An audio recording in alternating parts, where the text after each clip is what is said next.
AudioJungle.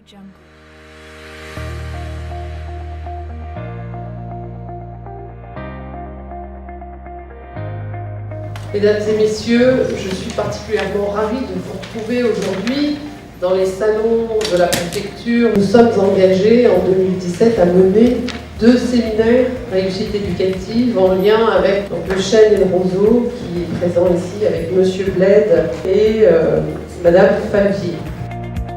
Notre objectif, c'est de doter les 19 programmes de réussite éducative du département des Yvelines d'un cadre qui soit partagé, qui soit cohérent, qui soit construit de manière collective et qui permette de déboucher sur un référentiel commun assorti d'indicateurs précis et immédiatement mobilisables pour nous permettre d'évaluer chacune des actions, et cela dès 2018. Dans ce dispositif de réussite éducative, bien évidemment, l'éducation nationale est sans doute l'un des partenaires essentiels. Sur toutes ces thématiques, on va aller travailler ensemble, on va aller un cran plus loin, on va enrichir ce référentiel, on va travailler sur les indicateurs. C'est un incontournable de la journée.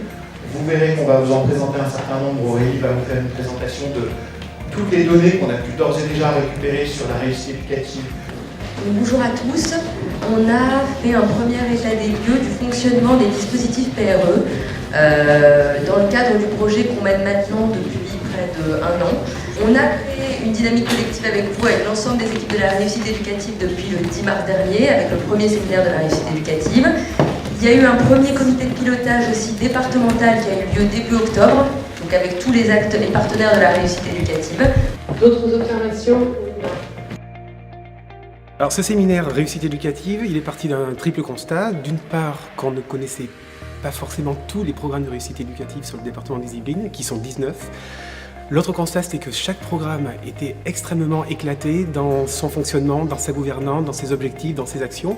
Et le troisième constat, c'était que l'évaluation de ces programmes n'avait pas été faite depuis de trop nombreuses années au regard des subventions qu'on leur accorde. La journée va être dense, on a beaucoup d'objectifs et on a, comme la dernière fois, un fonctionnement en atelier de travail. Et c'est votre participation qui va en faire un document riche. Il vous revient aujourd'hui de travailler thème par thème sur la détermination d'indicateurs précis, applicables et concrets. Donc ça va être une journée de travail intense pour vous tous. Donc il faut un animateur et une personne qui va restituer les travaux ensuite en plénière en début d'après-midi. Ce qu'il faudrait, c'est essayer d'en identifier quelques-uns qui sont aussi quantitatifs. Ils sont en train de réfléchir sur un document qu'on a produit en amont, qui est un brouillon, et ils vont devoir l'ajuster, amender certaines propositions, faire évoluer ce qui leur semble pas forcément être judicieux, et travailler sur des outils qui sont des outils liés au contenu qu'on a proposé. Donc ils doivent proposer un certain nombre d'outils pour rendre un peu plus concret le référentiel. Aujourd'hui, il y a un vrai temps nécessaire à la réflexion de comment on travaille.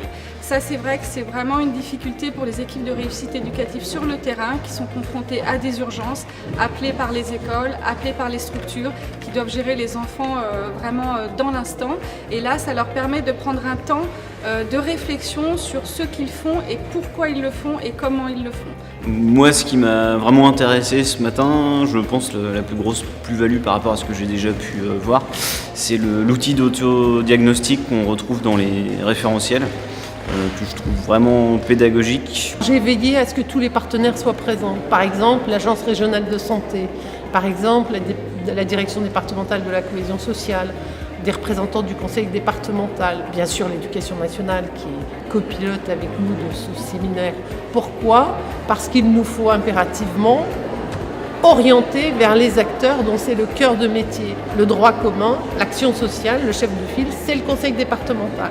Mais j'ai trouvé cette démarche participative intéressante parce que pour le coup, on est sur le terrain au quotidien, on est avec la population. On sait que c'est de plus en plus difficile, on rencontre des difficultés et comme je vous ai dit sur différents territoires qui ne sont pas du tout les mêmes. Donc ça va permettre vraiment de pouvoir mettre en place quelque chose de fort, en tout cas si on y arrive.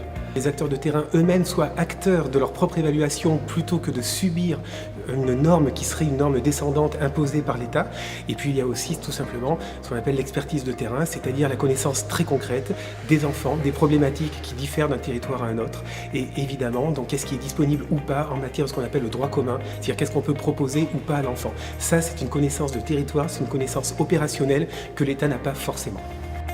Je vous propose qu'on continue le séminaire. Sur chacune des thématiques, en fonction de votre autodiagnostic, on vous demande de lister quelques actions pour vous mettre en mouvement, vous mettre en transformation vers la cible qui est le vert foncé.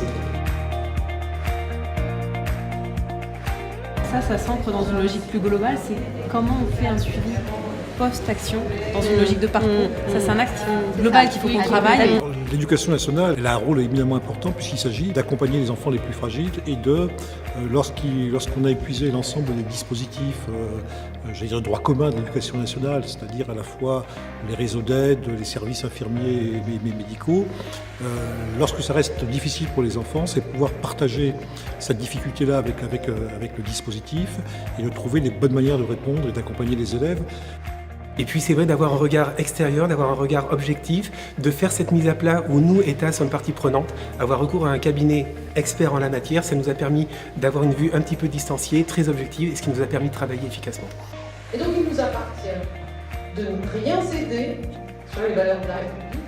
Et c'est à cette seule condition que chacun des enfants du quartier aura cette égalité des chances. Je vous remercie.